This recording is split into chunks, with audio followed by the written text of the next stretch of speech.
Hey guys, welcome back to another video. The day after Manchester City's disappointing 1-0 loss to Arsenal, unfortunately. We do have to dive into this in a little bit more detail. I wish we didn't have to, but we do have to pour over it a tiny bit more because you learn from your mistakes, you learn from your lessons, and you learn from your failures. And I'm sure Guardiola will be doing the same today, not doing a 5 things learn video. Actually, I really like to watch a Pep Guardiola 5 things learn video if it's done somewhere. Pep, make that content, man. Who would love to see Guardiola as a YouTuber? Imagine that content. I bet he'd be a lot saltier than my channel, honestly. I reckon he would be because Pep is a sassy boy. Anyway, I'm sure Pep isn't uploading right now to YouTube, unfortunately. So it's up to me to talk about this game. It wasn't a good day of football. I mean, honestly, I'm not just saying this for the sake of it. I did a thread last night on Twitter saying I was sort of calm about it. And I still am. Like, it hasn't hurt a lot, this loss. I don't know why. Maybe it's because it's early on. Maybe it's because of the points that I'm going to go over in this video. But it hasn't hit me that badly. It hasn't hit me that badly. It just hasn't. I'm quite relaxed when you look at the table, and I think it's because it was sort of expected to an extent, like that we would probably underperform without certain players. So it's one of those things where life goes on, basically. Still, it wasn't a great night, and there were definitely negatives from it, but I'm still not going to get carried away and I think throw the baby out with the bathwater. I think life happens sometimes. Let's go in the first thing that we learned after I say please do hit the like button. Hello to everyone in the chat as well. Yosko, Javier, Sam Hicks, WW, David, Ian. It's good to see you guys there. Don't forget as well, if you want to help support the channel, I need 26 more subscribers to get to 68,700. Please do subscribe as well. It is appreciated. And you may have noticed, by the way, there was a fan view live scheduled for last night. I just forgot to reschedule it. I'm so sorry. I didn't even realize. I just closed my laptop. I didn't realize it was still public. That's my bad. I'll do that tomorrow night, I reckon. We'll do it tomorrow night. I'll have a chat to some of you guys about the season so far. But tonight, it's a 5 things learned kind of thing. Let's go into the first thing I want to talk about. To me, everyone talked last night after the game about how it's proven that we needed a great backup DM for Rodri. Probably, definitely true. Probably, maybe, definitely, maybe. But the funny thing is, for me, when I watched that game yesterday, it wasn't really actually Rodri's defensive capabilities that we were missing. It was actually his creativity and Kevin De Bruyne. Manchester City yesterday, they looked sort of stoic and pragmatic and a little bit functional, but not necessarily interesting or creative. Like, obviously Rodri is an incredible defensive midfielder, but I don't really honestly believe the defense at any point yesterday struggled. It didn't. In fact, Arsenal were largely sort of just held to nothing and only created an XG of 0.39 for the entire game. City actually had a better XG of 0.48. I don't think they had really any big chances at all. I don't recall anything that Edison had to do. He had one save comfortably from a Martinelli left foot shot down the channel, which wasn't really, that was a very low quality chance. And then other than that, it was a deflected goal. I thought the defence was basically okay. It was, but it was more the fact that we lacked someone to control proceedings and dictate play. If anything, we probably lacked effective number 8s. You know, we look at classic Guardiola sides, it wasn't really Rodri that we lacked. It was more the Gundogan and De Bruyne's. And I think it was probably City's weakness yesterday that we haven't really, we haven't really sort of adapted to it yet and kind of found a replacement for Rodri. And I know they got into some better attacking positions, but what does that even really mean? Like, territorially, just being in our final third and whipping the odd cross here and there, if we dealt with it, that's fine, you know. And less XG than Everton. I think Arsenal have got less XG than Everton too. You know, Arsenal have, and guess where Arsenal are? You know, they're joint top of the table right now. That XG thing, we need to be better, but the XG is it's not always an indicative of who is actually the best team in the league and so on. We need to be more creative. We absolutely do, and right now we haven't got that creative outlet. Like, Kovacic and Nunes aren't. Maybe they will be in time, but currently right now, the midfield yesterday was a massive step down on last season's Rodri, De Bruyne and Gundogan. It just was, you know, and that's what we missed. It wasn't just, in my opinion, that we missed Rodri. It was KDB too.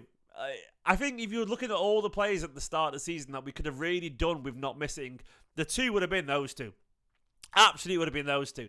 There's no one, like, if we'd missed Haaland, we could have replaced him with Alvarez. Even without Alvarez there, we could have done false 9 quite effectively. If we'd missed Diaz and John Stones, I would have trusted Akanji, Vardy, Walker and everyone else to step up. I really would have. If we'd missed Kyle Walker, I would have trusted Akanji. If we'd missed, Foden and Grealish, I would have trusted Bernardo Silva and Doku and other players. Basically, I feel like, I think they were the two players that we definitely missed. And I know Foden has had quite a lot of chances created, but we didn't have creativity yesterday in the direct sense of control, I guess. We have got players who can be creative, but they're almost like secondary creators. They're the ones who need to get the ball off someone, and that's what we lacked. Like, I don't think Foden and Alvarez are pure creators in the way that De Bruyne... They are, but they're not special creators in the way that De Bruyne are. De Bruyne can create chances out of anything, but De Bruyne is special that way, whereas I think Alvarez and Foden need the ball off the others to do that. And to me, I don't think we really had this. I mean, these are not excuses, mate. This is just trying to analyze it. Like, when people always say this, why are you making excuses? What do they want? What do they want me to say? That we're just shit? Because that's not true. Man City aren't that. And either way, just saying we are bad, that's not analysis. That's just, we're bad. Okay, well, now what? Now what? No, why were we bad? You know, like, and me saying we need creativity is saying that without Rodri and De Bruyne right now, we haven't got good enough options, and we need to be better in that. That's what I'm saying. We need to be better. We need to find a way to create without those two. That's the thing. And for me, right now, we haven't got a solution to deal with it. Could it come in time? Potentially, but right now we are lacking those players. It was just too much. I do genuinely subscribe to the idea that, you know, there are always some players that you probably just can't cope without. I do remember as well, when you go back many years, last time we lost a couple of games in a row, at one point we lost a few games when Fernandinho was out, but we didn't have Kevin De Bruyne as well, and Gundogan. Even then, Gundogan was there, but he's still... Look, if you lose two of your best three midfielders, you're going to suffer. Like, I remember when Gundogan stepped in plenty of times before, but alongside David Silva and De Bruyne, so it was fine. Once we had Fernandinho and De Bruyne out, and Gundogan was playing, and we still lost. The point I'm making is it doesn't matter how good some of the players are, if you haven't got balance, you're going to struggle. So that's still down to recruitment. Maybe we should have bought more creative midfield. I absolutely agree with that. But at the same time, Alvarez has been pretty good, and KDB comes back. And I guess maybe Pep thinks Núñez can be that in time, but right now he isn't. Second thing I want to talk about, like, Kovacic and Núñez and Doku and people like that and Guardiola, they all do need more time, unfortunately. You could disagree with him if you want to, but I don't really think it's ever fair to judge any new player initially. Like, Kovacic there had a bad game yesterday. He had a moment, it's fair, he had like a terrible 10 minutes. Then he actually wasn't that bad around it. The game was sort of dull. I don't think anyone played well, but I don't think he was any worse than anyone else other than that 10-minute rash spell. He was fine, he was just there, but he didn't create anything. And one thing I do know is that I don't ever judge a City player off several games. It's not even been several games. He's played about 400 minutes, which is about, 4 or 5 total games. So he's played about that many. And like Núñez as well, we had a nice little cameo. He's still brand new. Doku is still brand new. Guardiola is brand new. And unfortunately, they are going to need several months to be up to scratch. The catch of that is, if your key players aren't there, you need them to step up straight away. But they just can't yet, in the way that Manchester City need them to. They might be able to against a lesser team, and I suspect that they would be in time. Look, if tomorrow De Bruyne and Rodri were out for the rest of the season, Pep would eventually find a way to get these players to work. I've got no doubt. It would take a little bit of tweaking. We'd have some pain along the way. It'd be like pulling teeth to an extent. But I do believe he would get it to working. You might not believe. That is fine. But based on Guardiola, in my opinion, being the best manager in the world, I think he would eventually find a way to get it working. He'd sort of unleash certain players, I reckon, in certain ways, but right now they're not there. You know, like I don't think it's fair when people saying Kovacic and Núñez are just not City players. That, I'm sorry, anyone writing off at any City player early on to Guardiola, where have you been for years, man? I remember everyone saying that Rodri was ploddery and never good enough. I went and searched, by the way, out of curiosity, I went and searched ploddery and Fernandinho, and I searched that, and all I got was tweets from 4 years ago saying ploddery is nowhere near good enough to replace Fernandinho. Not everyone, and a lot of people were saying it, and you all remember that too. And I'm not saying they're going to be Rodri level good, but no one thought he would fast forward 4 years and he'd be the best in the world at what he does. He's the best. Literally probably the best midfielder in the world. And that takes time and that takes patience. It really does. And I don't think, unfortunately, a lot of people are willing to give players are. I can see the signs of a really smart footballer there with Kovacic. We've had some good moments. Right now, he also looks a little bit lost. And I do think they actually need Rodri alongside him and De Bruyne alongside him. You learn best from the ones who know how to do it. You learn... Look, it's a weird example. If you're a junior doctor... And you got talent, because you got your degree and you got your diploma and you passed or whatever, and you've got that talent, but then you get put in a certain, in an operating theatre, and you're around loads of more junior doctors. You're all going to look at each other like that, and they're going to make mistakes that maybe they wouldn't do if they were around the senior doctors. It's dead simple. If the senior doctors are there, they look better and more composed. And I'm not saying the youth players, but I'm saying they're actually young in the terms of Manchester City Football Club. And we have to accept that. Unfortunately, that's just how it is, And for me, I will trust in the recruitment that's been excellent time and time and time again. I know some people don't do that, and what people do always is they write players off, but they're never there when the player turns around. We saw them write off Ake. We saw them write off, who else have they written off? They wrote off Zinchenko at one point when he was just a random squad player. They wrote off Rodri. They wrote off Ruben Diaz when he signed. I remember that as well. We've seen it all the time. We've seen it countless times. Bellingham is carrying Madrid at age 20. What's your excuse? Bellingham's a generational talent. There. He is. But Rodri's better than Bellingham, in my opinion, but he wasn't that good at the same age. Doesn't mean anything. It's just a straw man comparison. Like, not everyone is. We didn't get Bellingham. What do you want us to do? You wanted to go Real Madrid. You know what I mean? Like, it's such a weird comparison because yes, there are elite players, but you can't get them all. If Rice and Bellingham don't want to go to Man City, they want to go to Madrid and Arsenal. That's life. And obviously, Paqueta was the first choice, and he would have been a bit more correct. We're going to have to be patient. Unfortunately, because that is just the hand that we've been dealt. I think we learned, actually, that yesterday, I think quite a bit was on Pep. I think Pep did play for a draw, I was a little bit disappointed looking back, in hindsight, that Pep, he played for a draw, man. He did. I want Pep to be a little bit more aggressive with this, because I thought Arsenal, in particular in the first half, it's just one of the things, to the extent there was an element, lack of quality there. I feel like Arsenal were there to be taken. But Pep set up, in my opinion, to be sort of pragmatic. He set up to destroy, It wasn't necessarily a classic Manchester City side to attack. He obviously played Alvarez sort of out on the right, and that was not really suiting to him. He got Kovacic and Bernardo and Rico Lewis. Bernardo and Kovacic to sit really deep, and of course, Kyle Walker wasn't getting forward as much as he usually does. It was just a little bit deeper. And to be honest, I was looking at the substitutions that we made yesterday. It should have been in an attacking sense, but if anything, weirdly, he got Stones and Nunes to sit deep and play for the draw in the end. I do wish, actually, that we could have been a little bit more creative than that, because I feel like there was something there, to pick at, We played with next to no width, and basically everything went down the middle where our creative players were lacking there. So I would have been tempted, if I was Pep, to go for a little bit more aggressive. Really lock down that midfield and just let your wingers run at people. Push Bernardo Silva back out to the right. He's been good at running at people recently. Put Doku on the left and go for it a little bit. But maybe he went for a draw, and I guess, it was fine if we got it. If we got the draw, we nicked it, it would have been fine. But I think basically Pep showing a pragmatic side. And I think actually, what it's worth, Pep playing for a draw is a sort of concession that he's not too worried about the table right now. It wasn't like a must-win game. And he isn't. He's rightfully so. 2 points is nothing at this stage of season. 8 games in it, absolutely nothing. But this is a Pep that has sort of admitted that these players aren't quite up to scratch yet. And they aren't, unfortunately. I do want to talk about Haaland. I've sort of defended him a lot. And I will continue to defend him. But I think we have a right to say, it's only been a few games, but right now Haaland is definitely out of form. Right, I do want to see Haaland be a little bit more involved. He looks a little bit lost. I'm not going to ever call him for not trying. I think Haaland inherently tries, but his form, unfortunately, is, he was anonymous yesterday, and I do want to see a little bit more from Haaland, man.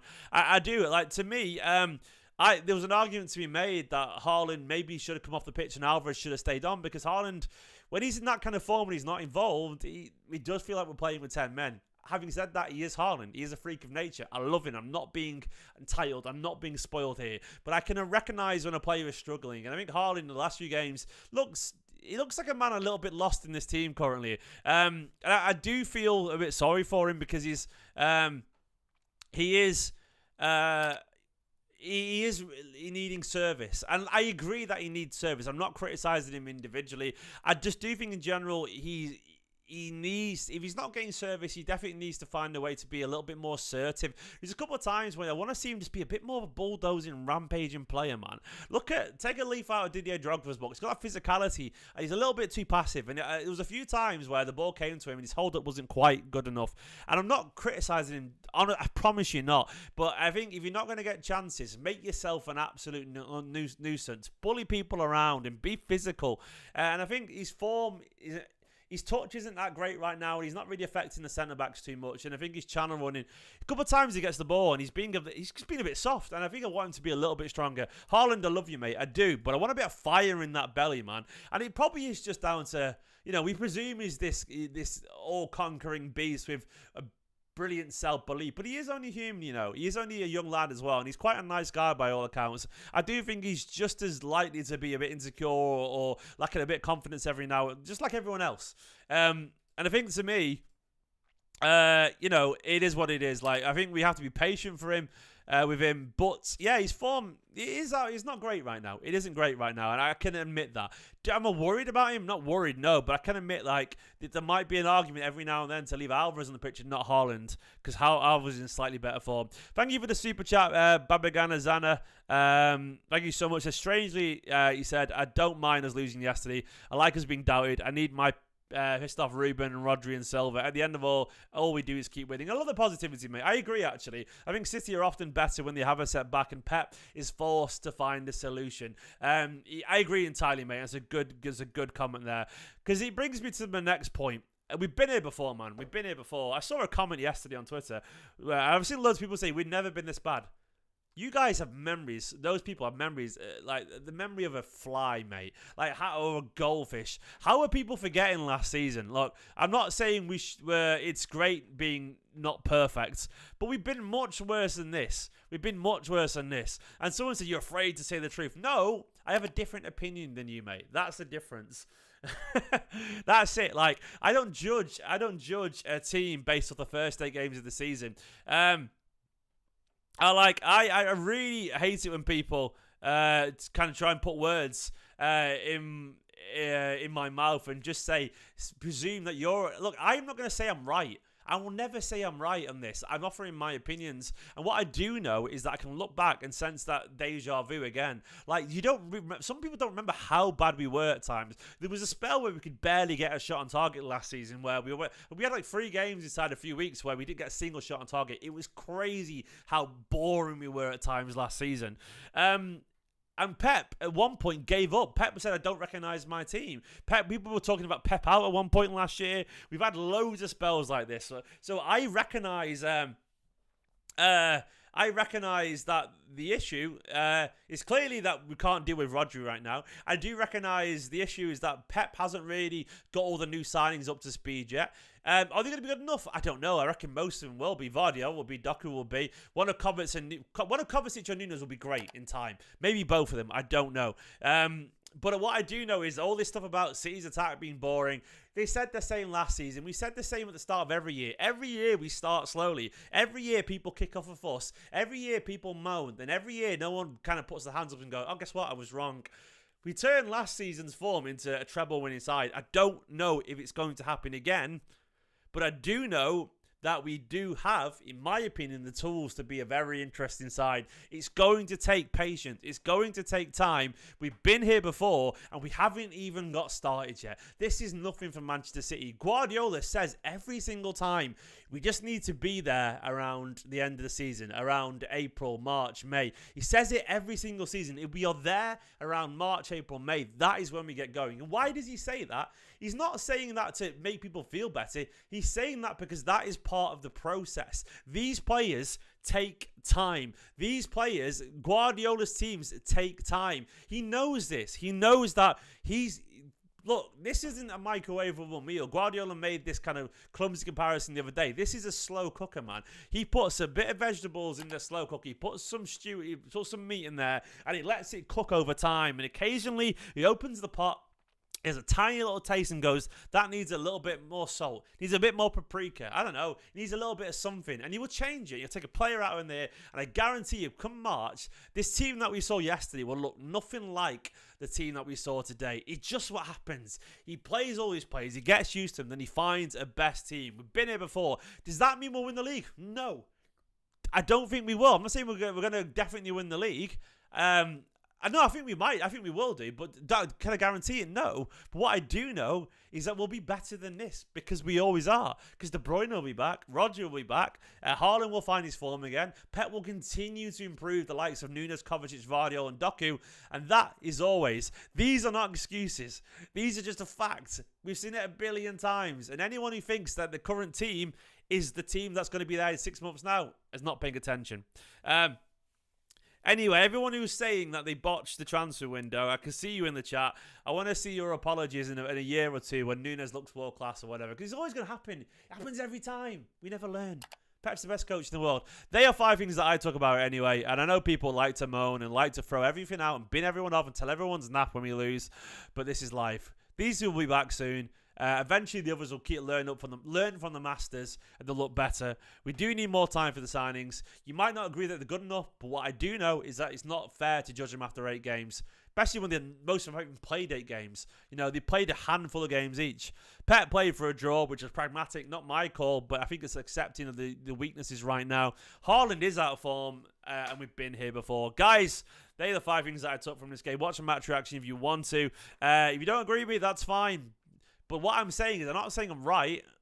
These are my opinions. I wouldn't tell people that they're wrong, unless it was something ridiculous, you know. But I'm not going to be reactionary, because what's the point, man?